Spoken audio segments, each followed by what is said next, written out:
வணக்கம், welcome to my channel. இன்றைக்கி நம்ம பார்க்க போகிறது ஆரஞ்சு கேக். அதுக்கு தேவையான பொருட்கள் என்னென்னு பார்க்கலாம்.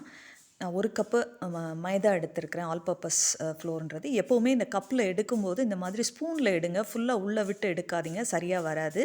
அதுக்கப்புறமா ஒரு ஸ்பூனோ ஒரு நைஃபோ வச்சு லெவல் பண்ணிக்கோங்க. லெவல் பண்ணி எடுங்க. அப்படி ஃபுல் பண்ணி எடுக்காதீங்க. சீவ் பண்ணுங்கள். ஒரு 1 or 2 டைம்ஸ் நல்லா ஜலிச்சிட்டு போடுங்க. அந்த ட்ரை இன்க்ரீடியன்ட்ஸ் எல்லாமே, இந்த பேக்கிங் பவுடர், பேக்கிங் சோடா எல்லாமே.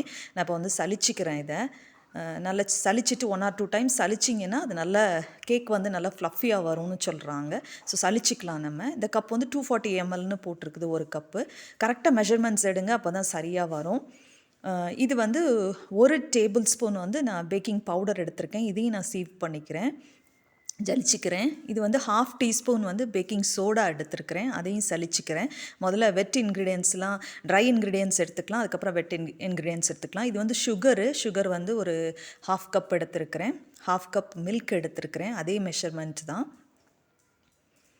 இதுக்கப்புறமா 1/4 கப்பு தயிர் எடுத்துருக்கிறேன், கர்ட் எடுத்துருக்கிறேன்.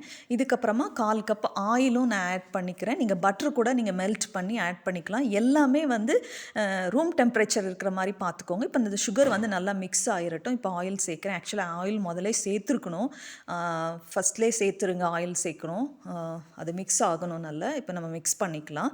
அதே மாதிரி இந்த எக்ஸ்பைரி டேட் பார்த்துக்கோங்க. பேக்கிங் சோடா, பேக்கிங் பவுடர் அதெல்லாம் ரொம்ப வெளியே எடுத்து வைக்காதீங்க. நல்ல ஏர்டைட் கண்டெய்னரில் வச்சுக்கோங்க. இப்போ கொஞ்சம் கொஞ்சமாக நம்ம வந்து மாவை ஆட் பண்ணணும். அந்த மைதாவை ஆட் பண்ணும்போது, நான் இன்றைக்கி வீட் ஃப்ளோரில் பண்ணலை, மைதாவில் தான் பண்ணுறேன்.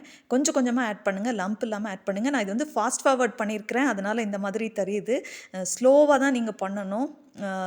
உங்ககிட்ட வந்து ஸ்பேட்டுலா இருந்ததுன்னா இதுக்குன்னு தனியாக இருக்கிற அந்த இதை வச்சு கட் அண்ட் ஃபோல்டுன்னு சொல்லுவாங்க, அந்த மாதிரி நீங்கள் பண்ணாலே போதும். இது எனக்கு லம்ப் இல்லாமல் இருக்கணுங்கிறதுக்காண்டி நான் இந்த மாதிரி நான் ஃபாஸ்ட்டாக பண்ணுற மாதிரி தெரியுது. நான் இவ்வளோ ஃபாஸ்ட்டாக பண்ணலை, ஸ்லோவாக தான் பண்ணேன். ஸ்லோவாகவே பண்ணுங்கள். ஓவர் மிக்சிங்கும் பண்ணாதீங்க. இந்த மாதிரி விஸ்கு வச்சு லேசாக அந்த கட்டி இல்லாமல் பண்ணிக்கோங்க. இது வந்து ஆரஞ்ச் ஜெஸ்ட்டு, இது 1 டேபிள் ஸ்பூன் நான் போடுறேன். அந்த ஆரஞ்சோட தோல் இருக்குல்ல, ஸ்கின்னு, ஃப்ரெஷ் ஆரஞ்சை வந்து நான் அந்த மாதிரி கிரேட் பண்ணி எடுத்துருக்கிறேன். இந்த காட்டுறேன்ல, இந்த மாதிரி சின்ன ஹோல் உள்ளதில் வச்சு கிரேட் பண்ணி எடுத்துக்கோங்க. ஆரஞ்ச் ஜெஸ்ட் போட்டிங்கன்னா அந்த ஸ்மெல்லு நல்லாயிருக்கும். இது ரொம்ப நல்லா இருக்கும், அந்த இடையில கடிப்படும் போது ரொம்ப நல்லா இருக்குது பார்த்துக்கோங்க. ஆரஞ்சு ஜூஸும் ஃப்ரெஷ் ஆரஞ்சு ஜூஸ் தான் நான் எடுத்துருக்கிறேன். நல்ல இனிப்பு உள்ள ஆரஞ்சாக எடுத்துக்கோங்க. அப்படி இல்லைன்னா நீங்கள் சுகர் போடும்போது சுகர் கூட கொஞ்சம் மிக்ஸ் பண்ண வேண்டியது இருக்கும். இந்த மாதிரி ஜூஸை ஸ்குவீஸ் பண்ணி எடுத்துகிட்டு அதை ஃப்ரெஷ் ஜூஸ் விட்டிங்கன்னா இன்னும் ரொம்ப நல்லா இருக்குது பார்த்துக்கோங்க. டேஸ்ட்டு அந்த ஸ்மெல்லோட ரொம்ப நல்லா இருக்குது, அந்த ஃப்ளேவரும் அதுவும். இப்போ வந்து நான் விடுறேன், ஆரஞ்சு ஜூஸும் வந்து 1/4 கப்பு நான் விடுறேன், மிக்ஸ் பண்ணிக்கிறேன். அதே போல் சுகரும் வந்து பவுடர்ட் சுகர் யூஸ் பண்ணிங்கன்னா நல்லது பார்த்துக்கோங்க, கிறிஸ்டல் சுகர் யூஸ் பண்ணாமல். இப்போ வந்து நான் இது வந்து நான்ஸ்டிக்கு தான் என்னோடய ட்ரே. அதில் வந்து நான் பட்டர் பேப்பர் வந்து கீழே மட்டும் போட்டிருக்கலாம், பட் நான் அவசரத்தில் அப்படியே ஃபுல்லாக வச்சுட்டேன். இந்த மாதிரி கன்சிஸ்டன்சி இருக்கணும். கீழே வந்து நீங்கள் பட்டரோ ஆயிலோ வந்து நீங்கள் ஸ்ப்ரெட் பண்ணிக்கோங்க. எப்போவுமே 75% நீங்கள் ஊற்றினா போதும், ஏன்னா அது வந்து ரைஸ் ஆகி வரும், அப்புறம் வெளியெல்லாம் பொங்கி வந்துட போகுது.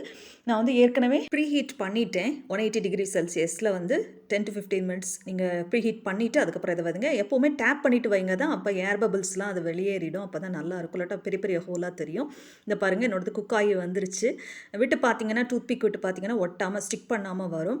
ஒரு 10 மினிட்ஸ் தான் நான் வச்சுருந்தேன். ஒவ்வொருத்தரோட அவனை பொறுத்தது, அதை கொஞ்சம் பார்த்துக்கோங்க. நீங்கள் ரொம்ப ஓவர் குக் பண்ணிடாதீங்க. அழகாக வந்தது பாருங்கள், ஸ்டிக் பண்ணாமல் அழகாக வந்திருக்கு. என்னோட அந்த இதிலலாம் ஒன்றுமே ஒட்டலை, பார்த்தீங்களா, அழகாக வந்திருந்தது. இந்த மாதிரி செய்து பாருங்கள். இந்த ரெசிபி பிடிச்சிருதுன்னு உங்கள் ஃப்ரெண்ட்ஸ் அண்ட் ஃபேமிலிக்கு ஷேர் பண்ணுங்கள். மறக்காமல் பெல் ஐக்கனை டச் பண்ணுங்கள், அப்போ தான் லேட்டஸ்ட் அப்டேட்ஸ்லாம் உங்களுக்கு கிடைக்கும்.